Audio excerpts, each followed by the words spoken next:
الحمد لله نحمده ونستعينه ونستغفره ونعوذ بالله من شرور أنفسنا ومن سيئات أعمالنا من يهد الله فلا مضل له ومن يضلل فلا هادي له وأشهد أن لا إله إلا الله وحده لا شريك له وأشهد أن محمدا عبده ورسوله أما بعد فإن خير الحديث كتاب الله وخير الهدي هدي محمد صلى الله عليه وسلم وشر الأمور محدثاتها وكل محدثة بدعة وكل بدعة ضلالة وكل ضلالة في النار أعوذ بالله السميع العليم من الشيطان الرجيم بسم الله الرحمن الرحيم يا أيها الذين آمنوا اتقوا الله حق تقاته ولا تموتن إلا وأنتم مسلمون يا أيها الناس اتقوا ربكم الذي خلقكم من نفس واحدة وخلق منها زوجها وبث منهما رجالا كثيرا ونساء واتقوا الله الذي تساءلون به والأرحام إن الله كان عليكم رقيبا يا أيها الذين آمنوا اتقوا الله وقولوا قولا سديدا يصلح لكم أعمالكم ويغفر لكم ذنوبكم ومن يطع الله ورسوله فقد فاز فوزا عظيما وقال يا أيها الذين آمنوا إن تنصروا الله ينصركم ويثبت أقدامكم وقال النبي صلى الله عليه وسلم هل تنصرون وترزقون إلا بضعفائكم رواہ البخاری۔ تمام قسم کی تعریفات اللہ رب العالمین وحدہ لا شریک کے لیے لائق و زیبا ہیں، جو ساری کائنات کا تنہا خالق و مالک ہے، اور بے شمار درود و سلام ہوں اللہ کے آخری نبی جناب کریم محمد رسول اللہ صلی اللہ علیہ وسلم کی ذات مقدسہ پر۔ محترم سامعین،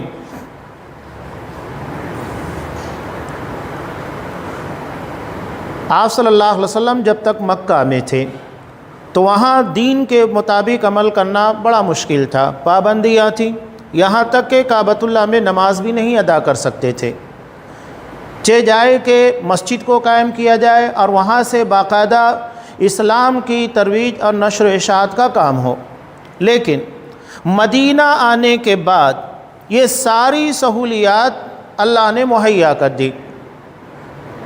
انصار مدینہ، جنہوں کو اسلام کی مدد کرنے، مسلمانوں کی مدد کرنے کی بنیاد کے پر انصار کہا جاتا ہے، یعنی مددگار، ناصر کی جمع ہے انصار، مدد کرنے والے۔ آپ صلی اللہ علیہ وسلم مدینہ پہنچنے سے پہلے دعوتی اعتبار سے ایسا زبردست کام کروایا کہ مدینہ جانے کے بعد وہاں اسلام اجنبی نہیں رہا، اجنبیت کو ختم کرنا چاہیے، بہت ضروری ہے۔ چنانچہ آپ صلی اللہ علیہ وسلم سے جب پہل حج کے موسم میں قریب 2 سال پہلے کچھ انصار ملاقات کرتے ہیں، مدینہ کے افراد اور مسلمان ہوتے ہیں، تو آپ صلی اللہ علیہ وسلم نے ان لوگوں کے لیے حضرت مصعب بن عمیر رضی اللہ تعالیٰ عنہ کو داعی بنا کر بھیجا۔ حضرت مصعب بن عمیر رضی اللہ تعالیٰ عنہ نے کیا کیا؟ انصار کے ایک ایک گھر میں اسلام پہنچایا۔ خاص طور سے انہوں نے سب سے پہلے انصار کے قبیلوں کے سرداروں کو دعوت دی، اور جب یہ مسلمان ہونے لگے تو بقیہ آگے کے کام آسان ہو گئے، اس لیے کہ جو قبیلے کا سردار ہوتا ہے لوگ اس کی بات مانتے ہیں اور اس کے کہے کے مطابق چلتے ہیں۔ چنانچہ انہوں نے بڑی حکمت کے ساتھ دعوت کا کام کیا، یہاں تک کہ ہجرت سے پہلے والا سال تھا جس میں 72 افراد نے گھاٹی میں رات کے وقت آپ صلی اللہ علیہ وسلم سے ملاقات کی، اور ان لوگوں نے آپس میں مشورہ کر لیا تھا کہ کب تک ہم اللہ کے رسول صلی اللہ علیہ وسلم کو مکہ میں یوں ہی بھٹکتا ہوا اور قریش کے رحم و کرم پر چھوڑ دیں گے۔ انہیں بھی پتا تھا کہ مکہ میں آپ صلی اللہ علیہ وسلم کے ساتھ کتنا ظلم ہوتا تھا، مسلمانوں کو کیا تکلیف نہیں دی جا رہی تھی۔ اب یہاں یہ بات بھی سمجھ لیجئے حالات حاضرہ کے تناظر میں کہ کبھی ہمارے سامنے مکی زندگی کے حالات آتے ہیں تو کبھی مدنی زندگی کے۔ مکی زندگی کے حالات کا مطلب یہ ہے ہم بے بس ہو جاتے ہیں، ہمارے پاس طاقت، قوت، باطل سے لڑنے کی طاقت نہیں رہ جاتی۔ تو ایسے میں مکی زندگی میں مسلمانوں نے جو کام کیا، صبر و استقامت، یہ بہت اہمیت رکھتا ہے۔ ہاں، جہاں اللہ نے طاقت دی ہے مدنی زندگی، پھر وہاں پر آپ اسلام کی بڑھ چڑھ کر نشر و اشاعت کریں۔ جہاں جیسے حالات ہوں گے ویسے اقدامات ہوتے ہیں۔ اب آپ صلی اللہ علیہ وسلم کو مدینہ لانا تھا۔ جو ظلم و ستم آپ صلی اللہ علیہ وسلم کے پر مدینہ اور مکہ میں مسلمانوں پر ہو رہا تھا، مدینہ والوں کو سب پتہ تھا۔ چنانچہ ان لوگوں نے آپس میں مشورہ کیا کہ اب کی ملاقات میں آپ صلی اللہ علیہ وسلم کو ہم مدینہ لانے کے لیے فورس کریں گے۔ چنانچہ جب آپ صلی اللہ علیہ وسلم رات کے وقت طے شدہ وقت تھا، موسم حج تھا اور سارے علاقے کے لوگ حج کرنے کے لیے آئے تھے، تو مدینہ کے مسلمان بھی مدینہ میں رہنے والے مشرک لوگوں کے ساتھ حج کے لیے آئے ہوئے تھے، اور آپس میں مشورہ طے ہو گیا۔ رات کے وقت گھاٹی کے اندر آپ صلی اللہ علیہ وسلم نے ان لوگوں سے ملاقات کی۔ اس وقت آپ صلی اللہ علیہ وسلم کے ساتھ حضرت عباس رضی اللہ تعالیٰ عنہ تھے، جو مسلمان نہیں تھے لیکن قریبی رشتہ تھا، قابل اعتماد تھے۔ اس سے معلوم یہ ہوتا ہے کہ اگر ہمارا کوئی قریبی جس کے پر ہمیں یقین ہو کہ وہ ہمیں کہیں دھوکہ نہیں دے سکتا، تو اس کے پر اعتماد کرنے میں کوئی حرج نہیں۔ اتنے اہم اور رازداری والے معاملے میں آپ صلی اللہ علیہ وسلم نے حضرت عباس رضی اللہ تعالیٰ عنہ جو اس وقت مسلمان نہیں تھے انہیں رازدار بنایا۔ اب مدینہ کے افراد آنے کے بعد ان لوگوں نے اپنی باتیں پیش کی، کہا کہ اللہ کے رسول آپ کب تک مکہ کے اندر اسی طرح رہیں گے؟ ہم آپ کو ساری چیزیں مہیا کرتے ہیں جو آپ کو ضرورت ہے، آپ مدینہ آ جائیے، اور مدینہ آنے کے بعد ہم اپنے بال بچوں کی جس طرح حفاظت کرتے ہیں اس طرح آپ کی حفاظت کریں گے۔ یہاں تک کہ آپ صلی اللہ علیہ وسلم نے جب ان لوگوں سے باتیں کی تو آپ نے کہا کہ ٹھیک ہے، اگر تم مجھے مدینہ لے جانا چاہتے ہو تو چند باتیں آپ صلی اللہ علیہ وسلم نے رکھی۔ کہا کہ جن باتوں کا میں حکم دوں گا اس کے مطابق تمہیں عمل کرنا ہوگا، اور جن باتوں سے تمہیں منع کر دوں اس سے باز آنا ہوگا، اور اسی طرح تم میری حفاظت کرو گے جس طرح تم اپنے بال بچوں کی حفاظت کرتے ہو۔ ان لوگوں نے کہا کہ ٹھیک ہے، یہاں تک کہ آپ صلی اللہ علیہ وسلم کو کہا کہ اللہ کے رسول جو مال آپ لے لیں گے وہ ہمارے لیے پسندیدہ ہوگا، اور جو مال آپ نہیں لیں گے وہ ناپسندیدہ، کہ آپ نے وہ مال اللہ کی راہ میں استعمال ہی نہیں کیا۔ اس قدر مدد کا، جانثاری کا مظاہرہ کیا۔ چنانچہ اس وقت حضرت عباس رضی اللہ تعالیٰ عنہ نے ان لوگوں کو کہا تھا کہ دیکھو، محمد صلی اللہ علیہ وسلم کو مدینہ لے جانے کا مطلب سمجھ لو کیا ہے۔ سارے عرب کی دشمنیاں مول لینا ہے، پورا عرب تم لوگوں کا دشمن بن جائے گا۔ تو اگر تمہارے اندر اس بات کی ہمت ہے کہ سارے عرب کا مقابلہ کر سکتے ہو تو کوئی بات نہیں ہے، لے جاؤ، ورنہ یہ ہمارے درمیان بہتر ہے، ہم جیسے بن سکے گا ان کی حفاظت کریں گے۔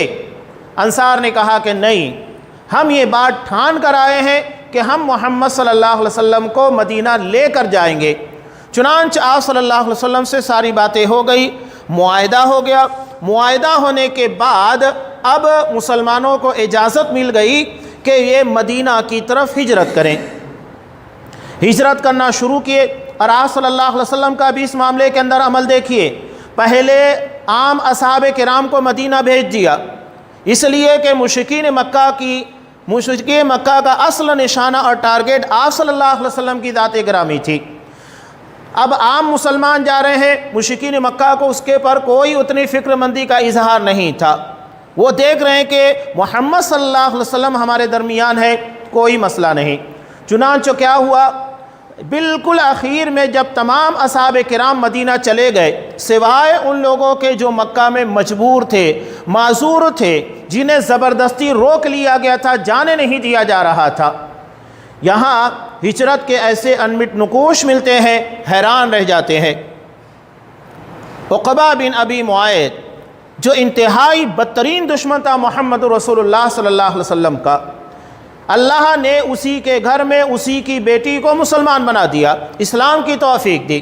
نتیجہ کیا ہوا، یہ اکیلی مسلمان تھی۔ یہ عقبہ بن ابی معیط اتنا نالائق تھا کہ ایک مرتبہ آپ صلی اللہ علیہ وسلم کعبۃ اللہ میں نماز ادا کر رہے تھے، سجدے کی حالت میں تھے۔ اسی وقت ابو جہل کہتا ہے کہ کون ہے جو محمد صلی اللہ علیہ وسلم کے پر اونٹ کی اوجڑی لا کر پھینک دے۔ اتنے میں یہ بدماش اٹھتا ہے اور اونٹ کی ایک اجڑی لاتا ہے، آپ کے سر کے پر رکھ دیتا ہے۔ اس کے بوجھ کی وجہ سے آپ صلی اللہ علیہ وسلم سجدے سے اپنا سر نہیں اٹھا پاتے۔ اتنے میں حضرت فاطمہ رضی اللہ تعالیٰ عنہ آتی ہیں، چھوٹی بچی تھی، اسے آپ کے سر کے پر سے ہٹایا، تب آپ صلی اللہ علیہ وسلم نے سجدے سے سر اٹھایا۔ یہ حالات تھے مکہ کے اندر، کوئی معمولی ظلم و ستم نہیں ہوا۔ آپ صلی اللہ علیہ وسلم کی حالت یہ تھی، عام اصحاب کرام حضرت خباب بن ارت رضی اللہ تعالیٰ عنہ ایک نہیں کئی مرتبہ یہ ام انمار نامی عورت کے غلام تھے، اور یہ انتہائی بدتمیز اور نالائق عورت تھی، شریر عورت۔ جب اسے معلوم ہوا کہ حضرت خباب رضی اللہ تعالیٰ عنہ مسلمان ہو گئے، مسلمان ہونے کے بعد اس نے کوئلوں کو دہکایا تاکہ ان دہکتے ہوئے کوئلوں کو دیکھ کر حضرت خباب بن ارت رضی اللہ تعالیٰ عنہ اپنے اسلام سے باز آ جائے۔ وہ نہیں باز آئے، ان کا اسلام بڑا پختہ تھا۔ میں نے خطبہ مسنونہ کے فوراً بعد سورہ محمد کی جو آیت آپ لوگوں کے سامنے پیش کی، اسی تناظر کے اندر اللہ فرماتا ہے یا ایھا الذین آمنوا، اے ایمان والو۔ اب خطاب اہل ایمان سے ہیں، دنیا کے جتنے بھی اہل ایمان ہیں سب کے سب چوکنا ہو جائیں اس خطاب کے پر۔ اللہ کہتا ہے ان تنصروا اللہ، اگر تم اللہ کے دین کی مدد کرو گے، اللہ کی یعنی اس کے دین کی مدد کرنا، ینصرکم، اللہ تمہاری مدد کرے گا، ویثبت اقدامکم، اور اللہ تمہارے قدموں کو جما دے گا، یعنی کوئی تمہارا بال بیکا نہیں کر سکتا اور تمہیں مٹا نہیں سکتا۔ یہ اللہ کے دین کی مدد کا فائدہ ہے۔ اور وہی چیز میں بتا رہا ہوں ایک لمبی تمہید کے ساتھ۔ حضرت خباب رضی اللہ تعالیٰ عنہ کو سامنے کوئلوں کو دہکایا گیا، لٹا دیا گیا ان کے پر، وہ اس سے باز نہیں آئے، یہاں تک کہ ان کے جسموں کے پر ایک بھاری پتھر رکھ دیا گیا تاکہ وہ ہل نہ سکے۔ سوچئے اگر ہمیں ذرا سا آگ چھو لیتی ہے، ہمارا جسم تلملا اٹھتا ہے، اچانک ہم کسی گرم چیز کو چھو لیں، پریس کرتے ہوئے اگر ہمارا ہاتھ اس کے پر لگ جاتا ہے تو ہمارا جسم تلملا اٹھتا ہے، حالانکہ وہ ایک لمحے کا ہوتا ہے۔ اور یہاں تو دہکتے ہوئے کوئلوں کے پر حضرت خباب بن ارت رضی اللہ تعالیٰ عنہ کو ایک لمحے کے لیے نہیں بلکہ جب تک کوئلے ٹھنڈے نہیں ہو جاتے تب تک کے لیے انہیں لٹا دیا جاتا تھا۔ یہ موت سے بدتر عذاب تھا۔ انسان مرتا بھی ہے تو ایک ہی مرتبہ میں مر جاتا ہے، یا تھوڑی دیر دکھ اور تکلیف کو برداشت کرنے کے بعد ختم ہو جاتا ہے۔ یہاں تو مسلسل اتنی سخت تکلیف دی جا رہی تھی کہ انسان موت کی تمنا کرے، اور یہ ایک مرتبہ نہیں تھا، کئی مرتبہ ان کے ساتھ اسی طرح کیا گیا، لیکن نتیجہ کیا ہوا؟ ایمان اتنا مضبوط تھا کہ یہ ساری تکالیف بے معنی بے حیثیت ہو گئی۔ تو ایمان جتنا پختہ ہوگا انسان اتنے بڑے بڑے دکھ، مصائب اور آزمائشوں سے گزر جائے گا۔ اصحاب کرام جیسا کہ بخاری کی روایت ہے، ان ساری چیزوں کو لے کر آپ صلی اللہ علیہ وسلم کے پاس آئے، شکایت کی، کہا کہ مشرکین مکہ بہت تنگ کر رہے ہیں، بہت تکلیفیں دی جا رہی ہیں۔ تب آپ صلی اللہ علیہ وسلم نے ان لوگوں کے سامنے پہلوں کے واقعات کو رکھا، کہا کہ تم سے پہلے جو لوگ تھے انہیں زمین میں گاڑ دینے کے بعد آروں سے چیر دیا جاتا تھا، اور جسموں کے پر لوہے کی کنگھیوں سے جسموں کے گوشت کو نوچ لیا جاتا تھا، لیکن یہ ساری تکالیف، سارے عذاب، ان ساری چیزوں نے انہیں دین سے باز نہیں کیا، وہ دین کے پر جمے رہے۔ ابھی جلدی کر رہے ہو، یقیناً اللہ کی مدد آئے گی، الا ان نصر اللہ قریب، یقیناً اللہ کی مدد قریب ہے۔ لیکن کب؟ جب ہم اللہ کے دین کی مدد کریں گے تب اللہ کی مدد آئے گی، اس کے بغیر اللہ کی مدد آنے والی نہیں ہے۔ ہم یہ سوچیں کہ ہم دین کے مطابق عمل بھی نہ کریں، دین کی مدد بھی نہ کریں، دین کو پھیلانے کے لیے جو کاوش ہو سکتی ہے وہ نہ کرے، خود بھی عمل نہ کرے، دوسروں کو بھی دعوت نہ دے، اور اس کے بعد اللہ کی طرف سے ہمارے لیے رحمتوں اور برکتوں کے دروازے کھول دیے جائے؟ نہیں، محنت کرنا ہوگا، جستجو کرنا ہوگا۔ انصار نے کیا کیا تھا؟ کہا کہ اللہ کے رسول، ہم آپ کی اپنے بچوں کی طرح حفاظت کریں گے، جو مال آپ لیں گے وہ ہمارے لیے پسندیدہ، جو نہیں لیں گے ناپسندیدہ۔ ساری چیزوں کو داؤں کے پر لگا دیا، اور جب آپ صلی اللہ علیہ وسلم مدینہ ہجرت کر کے گئے، سب سے پہلے مسجد نبی کو قائم کیا تاکہ مسلمانوں کے لیے ایک مرکز ہو، اور یہاں سے پھر جو کام ہوا پوری دنیا کے اندر آج اگر مسلمان ہیں تو یہ اسی مرکز مسجد نبوی کا ثمرہ ہے، اس کا پھل ہے۔ وہاں جو آپ صلی اللہ علیہ وسلم نے اصحاب کرام کی جماعت کو تیار کیا، آج وہی جماعت کی کوششوں کا نتیجہ ہے کہ دنیا کے ایک ایک چپے کے اندر مسلمان نظر آتا ہے۔ انہوں نے اللہ کے دین کی مدد کی، اللہ کے دین کو پھیلانے کے لیے جو بن سکا وہ لگایا، جان کی قربانی دینے کی ضرورت پیش آئی، جان قربان کیا۔ قربانی کا عالم کیا تھا آپ کو پتا ہے؟ اپنی جان کی قربانی۔ ایک انسان کے لیے اپنی جان بڑی عزیز ہوتی ہے۔ جنگ احد کے موقع پر جب دشمنوں کا نشانہ آپ صلی اللہ علیہ وسلم کی ذات گرامی تھی، پانسا پلٹ چکا تھا اور مسلمان بڑے تکلیف میں آ گئے تھے، اس لیے کہ شروع میں کیا معاملہ ہوا؟ شروع میں یہ مسئلہ ہوا تھا کہ اللہ نے مسلمانوں کو غلبہ دیا، اب وہ مسلمانوں نے مال غنیمت کو جمع کرنے لگ گئے، اس کے پیچھے لگ گئے۔ آپ صلی اللہ علیہ وسلم نے پیچھے کا جو درہ تھا، جو مسلمانوں کے پیچھے کا حصہ تھا، وہاں پر 50 تیر اندازوں کو تعینات کیا تھا اور کہا تھا کہ کسی بھی حالت میں جب تک میں تمہیں حکم نہ دوں تب تک تمہیں اس جگہ سے ہٹنا نہیں ہے۔ لیکن ان لوگوں نے آپ صلی اللہ علیہ وسلم کے حکم کے مطابق ثابت قدمی نہیں دکھائی۔ دیکھا کہ دیگر مسلمان اصحاب کرام یہ مال غنیمت کو جمع کر رہے ہیں تو کہا کہ اب مسلمان فتح یاب ہو چکے ہیں، لہٰذا ہمیں بھی مال جمع کرنا چاہیے۔ حالانکہ وہاں پر آپ صلی اللہ علیہ وسلم نے جنہیں کمانڈر بنایا تھا انہوں نے منع کیا، کہا کہ دیکھو اللہ کے رسول نے کہا تھا کسی بھی حالت میں جب تک میرا آرڈر نہ آئے تمہیں یہاں سے ہٹنا نہیں ہے، اللہ کے رسول کا حکم نہیں آیا ہے، ہمیں نہیں ہٹنا چاہیے۔ 40 تیر اندازوں نے جگہ چھوڑ دی۔ پیچھے سے کئی مرتبہ حضرت خالد بن ولید رضی اللہ تعالیٰ عنہ جس وقت مسلمان نہیں تھے، موقع کی تلاش میں تھے۔ اب دیکھا کہ یہاں پر 50 کے بجائے صرف 10 تیر انداز ہیں، یہ ان لوگوں پر حملہ کرتے ہیں، ان کو شہید کرتے ہیں، راستہ ملتا ہے، جا کے مسلمانوں کو پیچھے سے حملہ کرتے ہیں۔ نتیجہ کیا ہوتا ہے؟ ایک تو مسلمان پیچھے سے حملہ ہوا، بعد میں جو مشرکین پلٹ کر بھاگ رہے تھے یہ آ گئے کہ ہماری کمک، ہماری رسد پیچھے سے آ چکی ہے۔ اب مسلمان چکی کے دو پاڑ کے درمیان پس رہے تھے۔ ایسے میں مشرکین نے آپ صلی اللہ علیہ وسلم کی ذات گرامی کو ٹارگیٹ کیا۔ جانثاری کا عالم میں آپ کو بتا رہا ہوں، صحابہ کتنے جانثار تھے، دین کی مدد کا جذبہ، سب سے اہم چیز اپنی جان کی قربانی بالکل قربان کر دیں گے اللہ کے رسول صلی اللہ علیہ وسلم کے لیے، اللہ کے دین کے لیے۔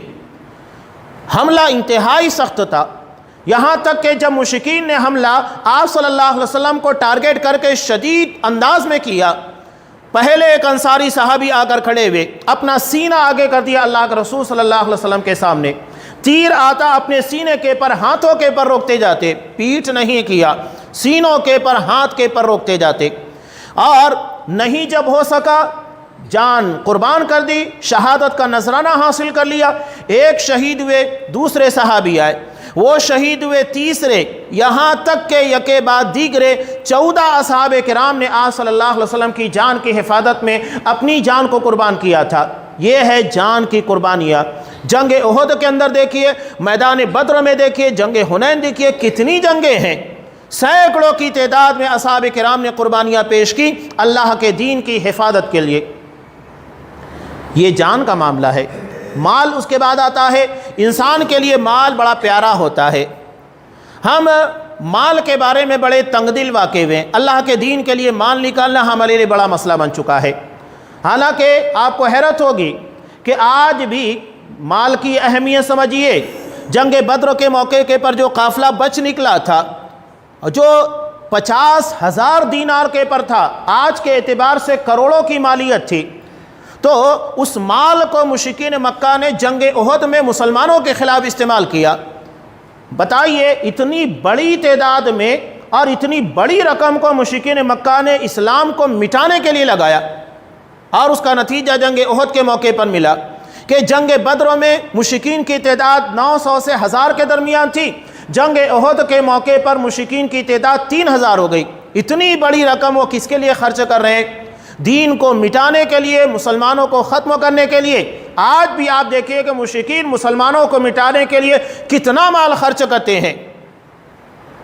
قرآن بھی اس کو کہتا ہے نا سورہ انفال میں، ان الذین کفروا ينفقون اموالهم لیصدوا عن سبیل اللہ، کہ جو لوگ کافر ہیں، کفر کر رہے ہیں، یہ اپنا مال خرچ کر رہے ہیں، کس لیے؟ تاکہ اللہ کے دین سے لوگوں کو روک سکیں، اللہ کے دین سے روکنے کے لیے اپنا مال خرچ کر رہے ہیں۔ تو کیا ہم اللہ کے دین کو پھیلانے کے لیے اپنا مال خرچ نہیں کر سکتے؟ یہ اہمیت ہے۔ آج بھی عیسائیوں میں جو متدین ہوتے، دیندار عیسائی ہوتے ہیں، جیسا کہ ہمارے اندر دیندار دین کا جذبہ رکھنے والے ہوتے ہیں، ایسے عیسائیوں میں بھی ہوتے ہیں۔ یہ اپنی پیمنٹ کے ملنے کے بعد سب سے پہلے اس کا 10واں حصہ نکالتے ہیں۔ اگر 10,000 روپیہ پیمنٹ ہے تو پہلے 1,000 روپیہ نکالیں گے، لے جا کر چرچوں کے اندر پادری کے حوالے کریں گے تاکہ اس کے ذریعے سے چرچ کے سارے اخراجات پورے کیے جائیں، بقیہ 9,000 وہ اپنے گھر لے جاتے ہیں۔ کیا ہمارے یہاں یہ جذبہ ہے؟ ہمارے یہاں تو اسلام نے آسانی دی کہ ہم سال میں صاحب حیثیت ہونے کی بنیاد کے پر اپنے مال کا 40واں حصہ زکوٰۃ میں نکالیں۔ کیا ہم یہ خرچ کرتے ہیں؟ جب تک ہم اللہ کے دین کے لیے مال خرچ نہیں کریں گے، دین کا کام آگے نہیں بڑھے گا۔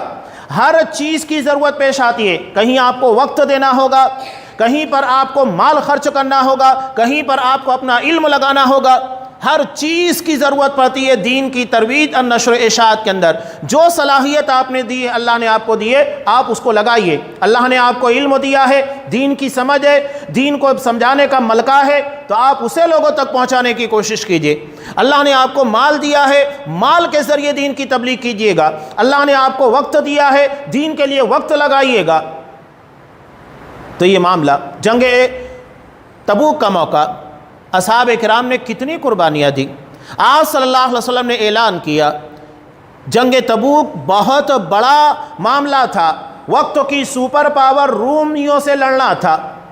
آپ صلی اللہ علیہ وسلم نے ایک لمبے سفر کے لیے، جب کہ کھجوروں کے پکنے کا وقت قریب تھا، یہ دراصل اصحاب کرام کے لیے ترجیحات کی جنگ تھی کہ ہم دنیا کو ترجیح دیتے ہیں یا تو آخرت کو اور دین کے معاملے کو۔ ہمارے لیے یہاں پر مسئلہ ہے، کہیں ہمارا کاروبار سامنے آتا ہے، کہیں وقت کا معاملہ آتا ہے، کہیں کوئی اور چیز سامنے آتی ہے۔ ایسے میں ہم کس کو ترجیح دیتے ہیں یہ سمجھ میں آتا ہے، جس چیز کو ترجیح دیں گے وہ ہمارے نزدیک اہمیت کے حامل ہے۔ اگر ہم دین کے مقابلے میں کاروبار کو، مال کو اہمیت دیں گے، وقت نہیں دیں گے، اس کا مطلب یہ ہے کہ ہمارے نزدیک دین کی اہمیت نہیں بلکہ دنیا کی اہمیت ہے۔ قرآن وہی کہتا ہے نا، بل تؤثرون الحیات الدنیا، تم تو دنیاوی زندگی کو ترجیح دیتے ہو، والآخرۃ خیر وابقی، جبکہ آخرت سب سے بہتر، ہمیشہ باقی رہنے والی ہے، کبھی فنا ہونے والی زندگی نہیں ہے۔